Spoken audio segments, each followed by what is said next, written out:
Donald Trump spoke in Durham, New Hampshire, where he once again channeled the words of Hitler, ranted about windmills, and praised authoritarian adversaries.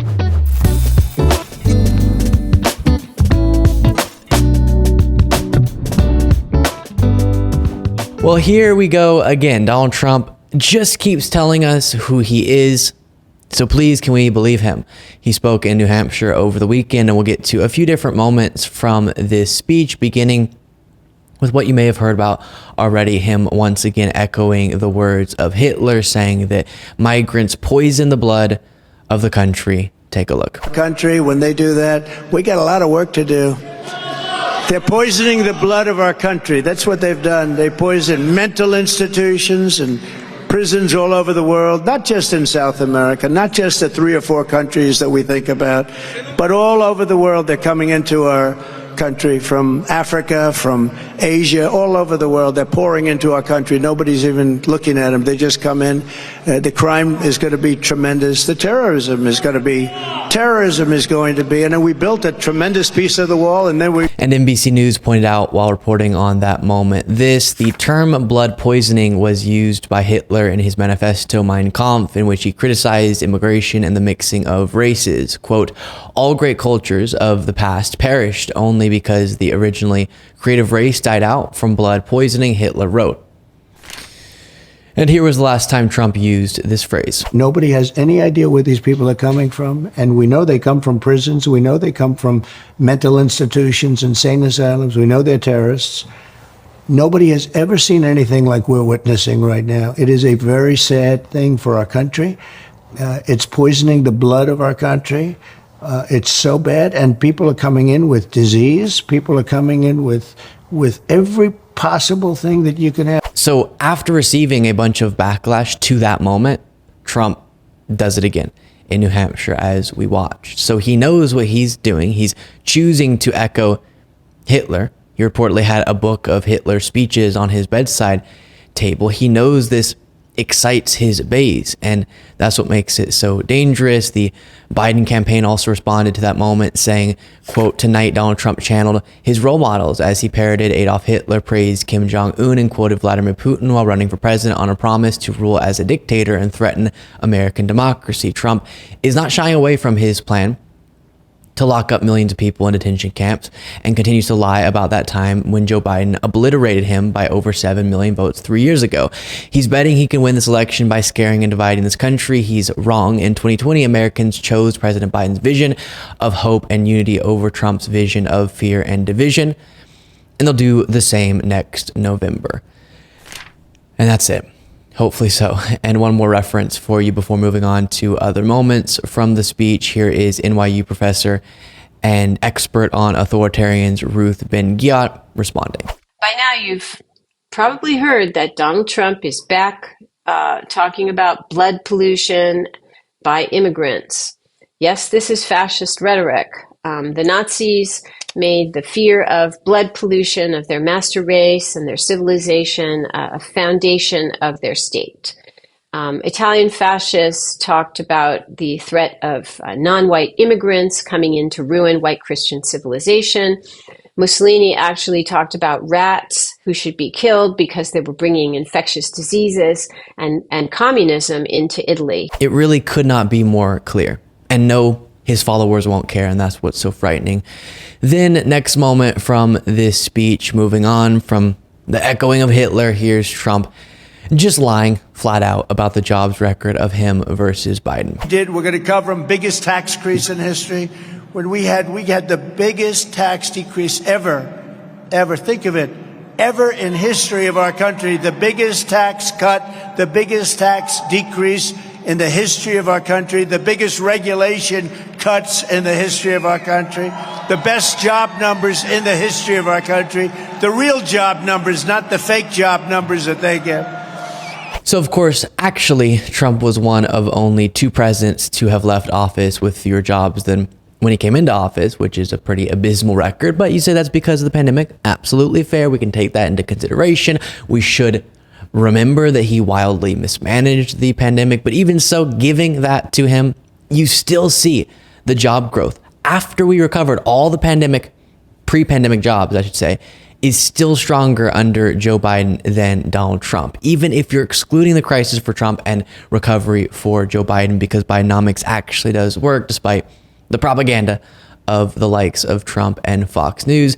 Then Trump, cognitively unwell, gets on his usual rant about windmills. By the way, you know, the one thing about climate, so we fight like hell, and they put up all these windmills all over the place that if you add the cost of rebuilding, and they're all rebuilt, you know, in China. They're all built in China and Germany.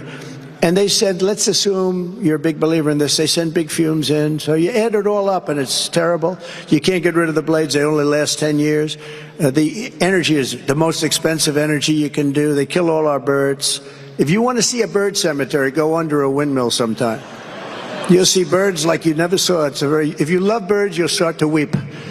But it's just the craziest thing. They ruin our plains and fields. They're killing our whales. You know, the whales are coming in.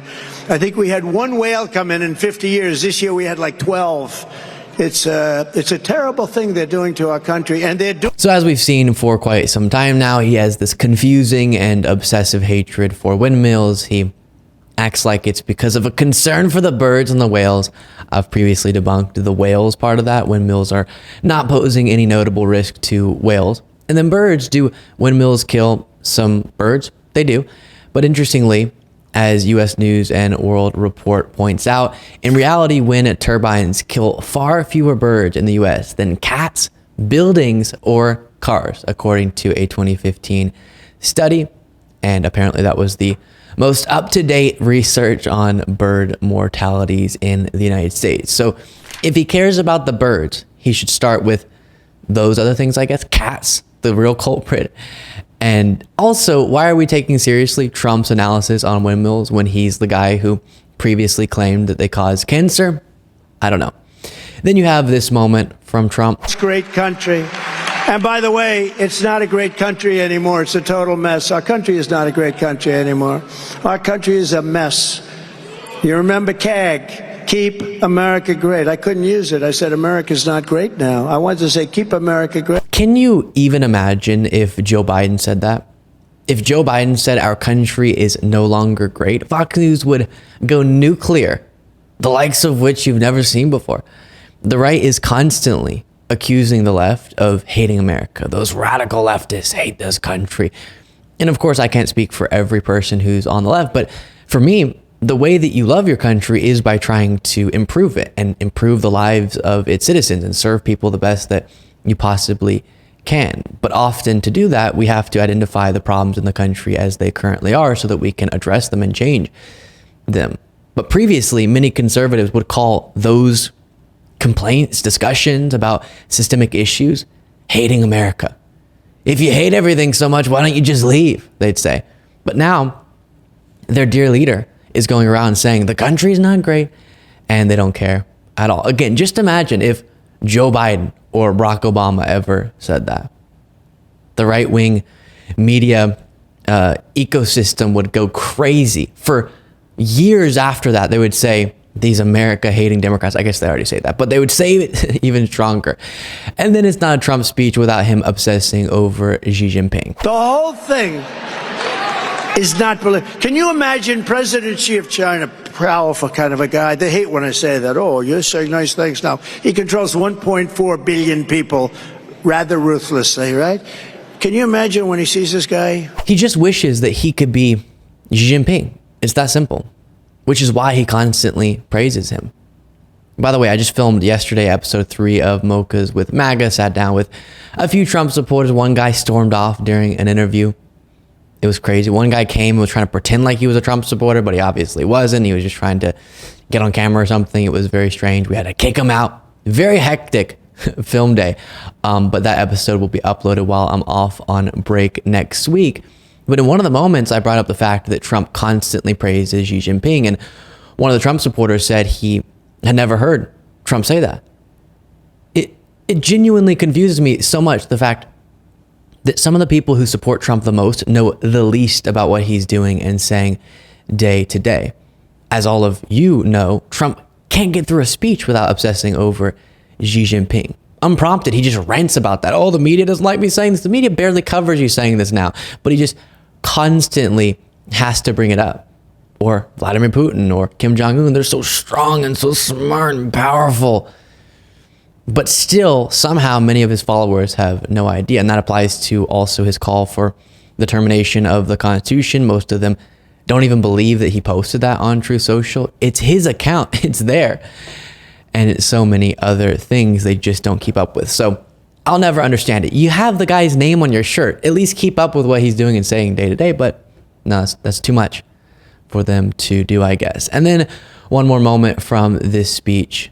This. Minneapolis, where they took over the police station. They took it over and they burned it down. By the way, what happened to those people? Are those people in jail with the J6 hostages?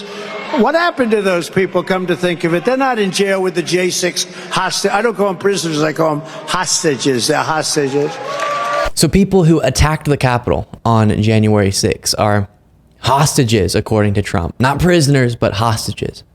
So now we have a political movement in the country that praises, celebrates, honors those who tried to block the peaceful transfer of power, stormed the Capitol. That's where we are. Before we go, don't forget to become a member at lukebeasleyshow.com/membership to get the daily bonus show Monday through Friday. Plus, follow me on Threads at Luke Beasley Official, Instagram at Luke Beasley Official, X at Luke P. Beasley, and sign up for the Beasley Brief, a daily morning newsletter that summarizes the previous day's events by going to lukebeasleyshow.com/brief, and I'll talk to you all next time.